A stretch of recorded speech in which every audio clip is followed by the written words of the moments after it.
Me kolegun Frizi Ajdari në Shkup, analisti i njohur për të marrë një lexim se ç'prodhoi ndryshimi i qeverisë Mickoski. Zoti Ajdari, përshëndetje, faleminderit për kohën. Përshëndetje. Respekt edhe juve, ndodhemi këtu në rrethonat jashtëzakonshme, respektivisht ka një rrëmuj kështu shiu, ka të reshura të dendura intenzive kështu të shiu dhe prandaj thashë se gjendja është e jashtëzakonshme me që gjendem, kërkojmë ndjesë edhe për audiencën, me që gjendem në makinë. E kuptueshme pse po e realizojmë bisedën nga makina. Më thoni, janë të ndarë tashmë zyrtarisht 6 protofolet e Vlenit, pra kemi interesin kryesor tek partitë shqiptare se si pozicionohen në qeverinë e re të Mickoskit. Po, paka shumë kështu emrat dihen e kanë dorëzuar kryeministrit, atë e konfirmoi edhe vetë kryeministri, domethënë se i ka marrë, i ka pranuar këto emrat e partive dy partive të cilat janë pjesë e ekzekutivit respektivisht qeverisë dhe tani pritet nesër nëpërmjet parlamentit të konfirmohen këto dhe të marrin. Unë nuk shpresoj, drejtën ta them, nuk shpresoj, duke ditur praktikën e deri tanishme, nuk shpresoj në ndonjë sukses, nuk shpresoj se do të ngrit shkallën e efikasitetit qeveria deri tanishme, qoftë edhe me këto ndryshime të cilat janë në ndodhje e sipër. Pra, kemi një ndryshim, domethënë partia shqiptare që është pjesë e pushtetit Vleni, do ta merr Ministrinë e Drejtësisë, ajo do të jetë me gjas, ajo risia, novitetit e A shikon lidhje me këtë dikaster që merr Vleni me gjithë muajt e gjatë të protestave të studentëve shqiptarë për provimin e jurisprudencës, edhe që gjithë mllefin e tyre e kishin tek ministri aktual i drejtësisë, që ishte nga partia Znam, mos gaboj unë. Po, nga ajo partia e tretë më e vogël, të thënë kushtimisht, po edhe unë jam me një dozë të madhe skepticizmi i shoh këto zhvillimet këtu në raport me Maqedonasit, se ne gjithmonë i shikojmë gjërat në raport me Maqedonasit. Edhe po të ndodhe ajo që cilën e kanë kërkuar deri tani studentët dhe që ka qenë një pikë vetëm në të mozaikun e respektimit gjuhës shqipe, respektivisht zyrtarizimit gjuhës shqipe, qoftë edhe ajo të cilën po e proklamon dhe trumbeton Vleni që është pjesë e pushtetit, ndodhe ajo në atë mënyrë, në atë variant, për mua nuk paraqet ndonjë sukses për shqiptarët e këtushëm. Për shqiptarët e këtushëm do të paraqiste një sukses eventualisht nëse bëhet zyrtarizimi i gjuhës shqipe në një rrafsh me maqedonishtën dhe jo në këtë mënyrë apo jo me këtë ligjin e deri tanishëm, ligjin aktual që është i gjuhëve në fuqi që herdo kur do të mundsoj kështu situata jo të lakmueshme për shqiptarët ku do të mund të përdoret dhe ku s'do të mund të përdoret.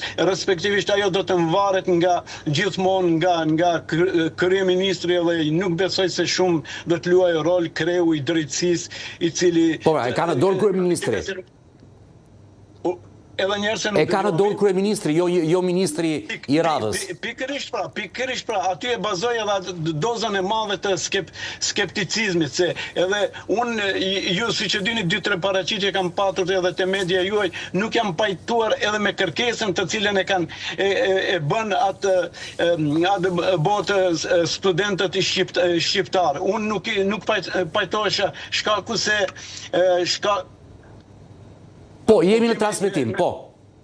Në transmetim jemi, po me fotografinë shoh diçka kemi problem.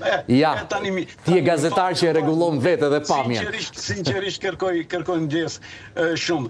Dhe prandaj unë e kisha bazuar duke pa atë kërkesën, thash se nuk zgjidhet problemi i gjuhës shqipe, nuk zgjidhet duke mundsuar qoftë edhe nëpërmjet dispozitave dhe korrigjimit që do të ndodhe nga ana e qeverisë, nuk zgjidhet problemi i gjuhës shqipe me mundësinë studentëve shqiptar që në të ardhmen ta japin në gjuhën e tyre amtare, respektivisht në gjuhën në të cilën kanë studiuar. Nuk zgjidhet problemi i gjuhës shqipe. Edhe kjo me gjas është problem ligji aktual është problem dhe nuk është problem se nëse do ta zgjidhin këto, sepse kornizat aktuale të ligjit për gjuhët ky është maksimumi të cilën e lejojnë, sepse gjuhën shqipe fatkeqësisht nuk kemi gjuhë shqipe zyrtare në një rrafsh me maqedonishtën. Fjala bie siç është tek e fundit, siç është edhe gjuha serbe në Kosovë zyrtarizuar. Rim pak tek emri i përveçëm i propozuar, qofsha unë i gabuar nëse ka ndryshuar, po bëhet fjalë për profesorin Jeton Shazivari, që do të jetë ministri i ri i drejtësisë, i propozuar nga Vleni, edhe këtu në Tiranë fa ka patur, nëse ke mundur ta lexosh, reagime të shumta nga mediat, si njeriu që ka përdorur kohët e fundit edhe përplasje të forta, reagime të forta për kryeministrin e Shqipërisë Edi Rama, me Ali Ahmetin atje, dhe po thuhet se për betejën që ka bërë me Ramën është bërë dhe ministri i drejtësisë. Nuk e di, ke mundur të shikosh komentet?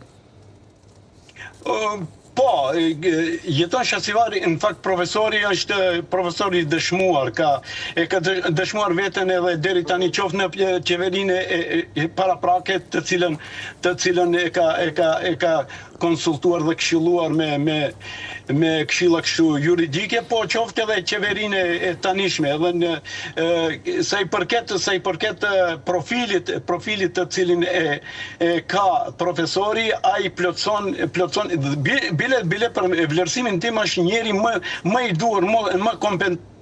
Mirë, po kjo nuk do të thot me automatizëm se ai do të mund të zgjidh shumë probleme aty brenda, sepse problemet ju e dini se çfarë problem mbi problemin zgjidhni i shkaktonin partia maqedonase VMRO që është bartëse pushtetit. Është problemi te ato, sepse ato kanë një dominancë, kanë 58 deputet. Parlamenti i Maqedonisë ju e dini se ka 120 deputet dhe këta i kanë diku paka shumë i kanë gati se shumicën. Tani që po i bashkangjitet edhe një parti rome, një deputet, po, edhe një deputet shtes pozita e VMRO-s përballë partisë shqiptare në pushtet, po forcohet, dhe kjo për mua si analist, si ndjekës i zhvillimit politike të këtushme, nuk është edhe një sinjal i mirë, sidomos kur kihet parasysh fakti se po i afrohemi zgjedhjeve dhe po paralemrojnë zgjedhje të parakohshme, dhe e dini ju se maqedonasit, partitë politike maqedonase, kur duan të ngrisin rejtingun, qoftë edhe për një pyk apo dy, atëherë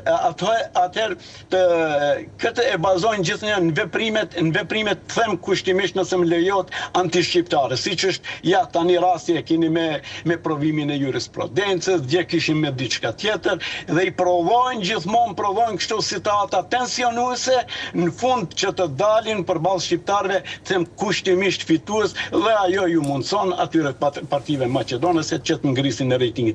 Prandaj jam shumë skeptik se diçka në interes të shqiptarëve do të jetë më mirë, qoftë edhe me këtë kabinetin e kancelarisë qeverisëse, me ato ndryshime që do të bëhen.